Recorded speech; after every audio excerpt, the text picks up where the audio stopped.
అమరావతి రాజధాని నిర్మాణంలో కూటమి ప్రభుత్వం మరో కీలక అడుగు వేసింది.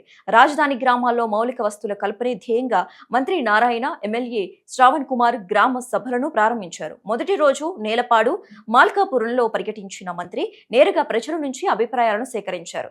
సీఎం చంద్రబాబు ఆదేశాల మేరకు ట్రంక్ రోడ్లు, అండర్ గ్రౌండ్ డ్రైనేజీ పనులను వేగవంతం చేస్తున్నామని, రాబోయే 6 నెలల్లో 29 గ్రామాల్లో సమూల మార్పులు తీసుకొస్తామని మంత్రి స్పష్టం చేశారు. అలాగే ఈ నెల 7వ తేదీ నుంచి 2వ విడత ల్యాండ్ పూలింగ్ ప్రక్రియ మొదలవుతుందని ప్రకటించారు.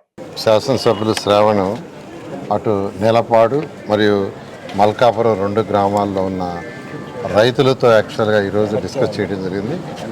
ఇది డిస్కస్ చేయడంలో ముఖ్య ఉద్దేశం ఏంటంటే 2014-19లో ఎప్పుడైతే రైతు సోదరులు ల్యాండ్ పూలింగ్కి ఎటువంటి ప్రాబ్లం లేకుండా ఇచ్చారో ఆ రైతు సోదరులకు ఆ రోజు వాళ్ళందరూ అడిగారు, సార్ మా గ్రామాలను కూడా డెవలప్ చేయమంటే గౌరవైన ముఖ్యమంత్రి గారు ఒకటే చెప్పారు, ఏదైతే క్యాపిటల్ సిటీలో ఏదైతే రోడ్లు, డ్రైనేజ్ ఇవన్నీ డెవలప్ చేస్తున్నారో దానికి ప్యారలల్గా అదే స్టాండర్డ్లు ఇవి కూడా చేయమని ఆ రోజు ఆదేశించారు. అయితే ఈ ప్రభుత్వం రాగానే వెంటనే ఇవి టేకప్ చేయాలంటే ఫస్ట్ అనేక సమస్యలు ఉన్నాయి. అటు కాంట్రాక్టులతో సమస్యలు అవన్నీ కూడా క్లియర్ చేయడానికి ఒక 8 నెలలు పట్టింది. అది అయిన తర్వాత టెండర్లు పిలవటం, అవన్నీ ఒక 4 నెలలు ఎంత లేక వర్షాలు రావడం జరిగింది, మీకు అందరికీ తెలిసిందే. అయితే ఈరోజు అన్నీ అయిపోయి మొత్తం 350 కిలోమీటర్ల ట్రంక్ రోడ్లు, 1500 కిలోమీటర్లకు సంబంధించిన లేఅవుట్ రోడ్స్ ఎంతో వేగవంతంగా జరుగుతున్నాయి. అవన్నీ కూడా అనుకున్న టైంలో అయిపోతాయి. అయితే గ్రామాల్లో ఏదైతే ఇన్ఫ్రాస్ట్రక్చరు దానికి ప్యారలల్గా ఇవ్వదలుచుకున్నామో అవన్నీ లేఅవుట్స్ యొక్క లెవెల్స్ పూర్తయినాయి. ఇప్పుడు అంటే ప్రతి గ్రామానికి పక్కనున్న ట్రంక్ రోడ్స్ కానీ లేఅవుట్స్ కానీ ఏ లెవెల్లో ఏ హైట్లు వేయాలని ఫైనల్ అయింది. అందుకని గ్రామాల్లో కూడా ఏదైతే మాట ఇచ్చామో దాని ప్రకారం చేస్తామని ఈరోజు నేను శాసనసభ్యులు వచ్చి ఈ 2 విలేజ్ల్లో డిస్కస్ చేసాం. దీనికి ముందు అధికారులు డిజైన్ చేశారు.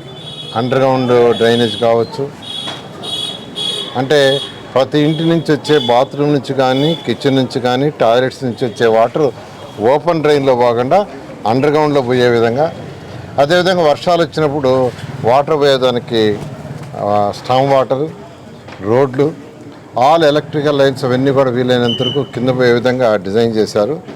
అయితే శాసనసభ్యులు ఒక మాట చెప్పారు, ఇవన్నీ వాళ్ళకి చూపించి ఫైనల్ చేసి చేస్తామని ఆల్రెడీ వాళ్ళకి ఇవ్వడం జరిగింది. శాసనసభ్యులు ఒకసారితో డిస్కస్ చేశారు. నేను కూడా వస్తాను గ్రామాలకు అని చెప్పాను. ఈరోజు ఈ 2 గ్రామాలకు డిస్కస్ చేస్తాం. వాళ్ళు కూడా కొన్ని సమస్యలు చెప్పారు, చెరువు సమస్యని, కోనేరు సమస్యని, ఇట్లా కొన్ని సమస్యలు గ్రామకంటూ ఖచ్చితంగా ఇవన్నీ కూడా పరిశీలించి అన్నీ సాల్వ్ చేస్తాం. 6 నెలల లోపల ఈ వర్క్స్ పూర్తి అయ్యేటట్టుగా యాక్చువల్గా ప్రణాళిక రచించాం. ఖచ్చితంగా వర్షాకాలం వచ్చే లోపల ఏదైతే 29 గ్రామాలు ఏదైతే గ్రామాలు డెవలప్ చేస్తామన్నామో, ఇది సిటీ అంటే గ్రామాల బయట ఏదైతే డెవలప్ చేస్తున్నామో అదే ఇన్ఫ్రాస్ట్రక్చర్ ఇవ్వటం జరుగుతుంది. కోట్లు సుమారుగా అయింది. యాక్చువల్గా అన్ని గ్రామాల్లో కలిసి 900 కోట్లు అవుతుంది.